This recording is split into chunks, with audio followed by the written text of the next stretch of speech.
एक छोटे से गांव में करीम नाम का बूढ़ा आदमी अपनी 4 बेटियों के साथ गरीबी में जिंदगी गुजार रहा था।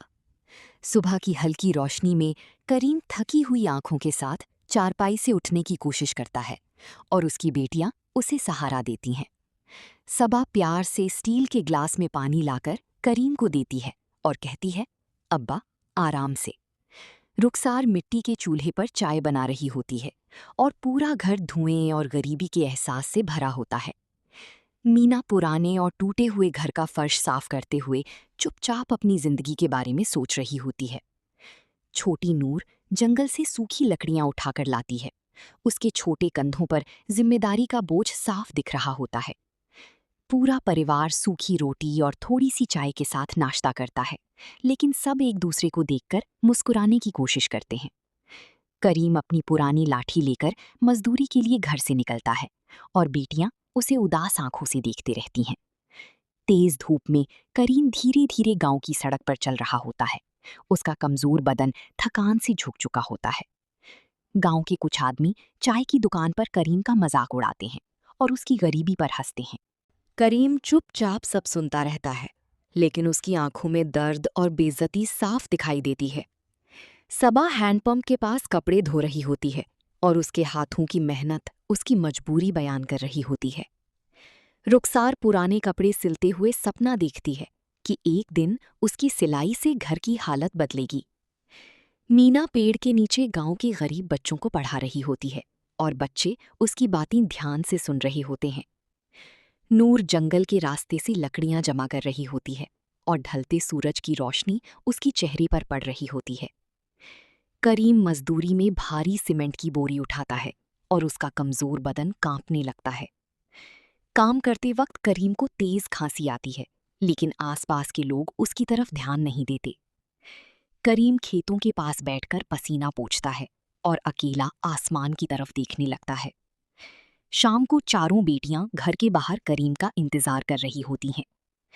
करीम रात को थका हुआ घर लौटता है और बेटियां उसे संभालकर अंदर ले जाती हैं। लालटेन की हल्की रोशनी में पूरा परिवार सूखी रोटी खा रहा होता है। करीम अपने आंसू छुपाता है ताकि उसकी बेटियां परेशान न हो जाएं। एक रात तेज बारिश शुरू हो जाती है और पुराने घर की छत से पानी टपकने लगता है। नूर भीगते हुए छत पर चढ़कर पानी रोकने की कोशिश करती है। करीम रात को चुपचाप दुआ करता है और उसकी आंखों में मजबूरी के आंसू होते हैं।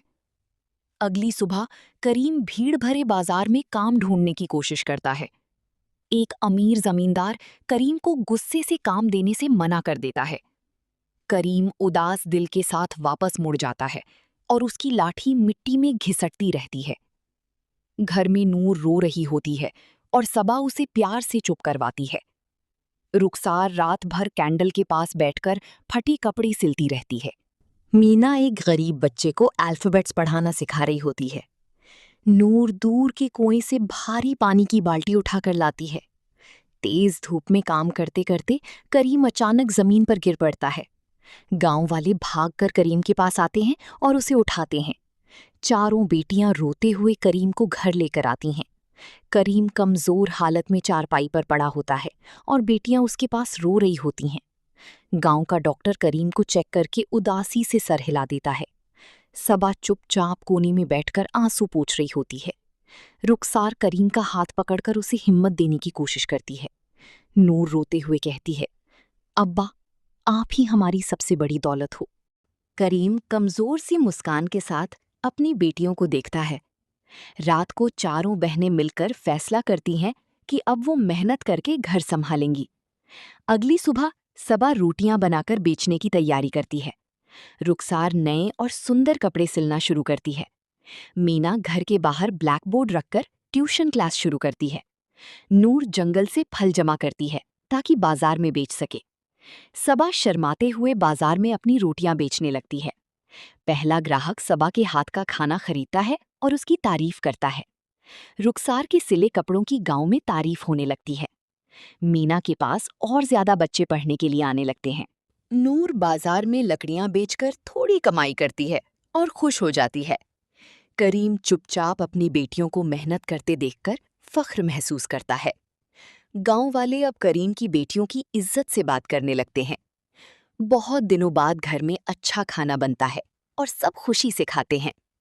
करीम अपनी बेटियों की हंसी देखकर इमोशनल हो जाता है। सबा छोटी सी कमाई गिनकर खुशी से मुस्कुराती है। रुखसार बाजार से करीम के लिए दवा लेकर आती है। मीना गरीब बच्चों के लिए किताबें लेकर आती है। नूर एक भूखे पपी को प्यार से रोटी खिलाती है। करीम धीरे धीरे ठीक होने लगता है और घर के बाहर बैठकर सुकून महसूस करता है। गांव की औरतें चारों बहनों की मेहनत की तारीफ करती हैं। सबा को अब बड़े बड़े खाने के ऑर्डर मिलने लगते हैं। रुखसार गांव की लड़कियों को सिलाई सिखाने लगती हैं। मीना ब्लैक बोर्ड पर पढ़ाती है और बच्चे खुशी से ताली बजाते हैं। नूर बाजार में फूल बेचती है और उसकी मुस्कान सबका दिल जीत लेती है। करीम रात को आसमान के नीचे अल्लाह का शुक्र अदा करता है। एक दिन गांव में बहुत बड़ा तूफान आता है और सब कुछ हिलने लगता है। चारों बहनें मिलकर अपने घर को बचाने की कोशिश करती हैं। करीम बारिश और बिजली के बीच परेशान होकर बेटियों को देखता रहता है। सबा सबको हिम्मत देते हुए कहती है, हम साथ हैं, कुछ नहीं होगा। अगली सुबह तूफान के बाद गांव का हर रास्ता टूट चुका होता है। चारों बहनें मिलकर अपना घर साफ करने लगती हैं। पहली बार गांव वाले करीम के घर मदद के लिए आते हैं। करीम लोगों को मदद करते देखकर इमोशनल हो जाता है और उसकी आंखों में आंसू आ जाते हैं। रुखसार रात भर जागकर सिलाई करती रहती है ताकि घर और बेहतर हो सके। सबा बड़े ऑर्डर का खाना बनाते हुए खुशी महसूस करती है। बच्चों के माँ बाप मीना की तारीफ करते हैं और उसका शुक्रिया अदा करते हैं। नूर अपनी कमाई देखकर खुशी से नाचने लगती है। करीम बहुत सालों बाद अपनी बेटियों के लिए मिठाई लेकर घर आता है। रात को पूरा परिवार एक साथ बैठकर छोटी सी खुशी का जश्न मनाता है और करीम दिल ही दिल में कहता है, मेरी बेटियां ही मेरी असली दौलत हैं।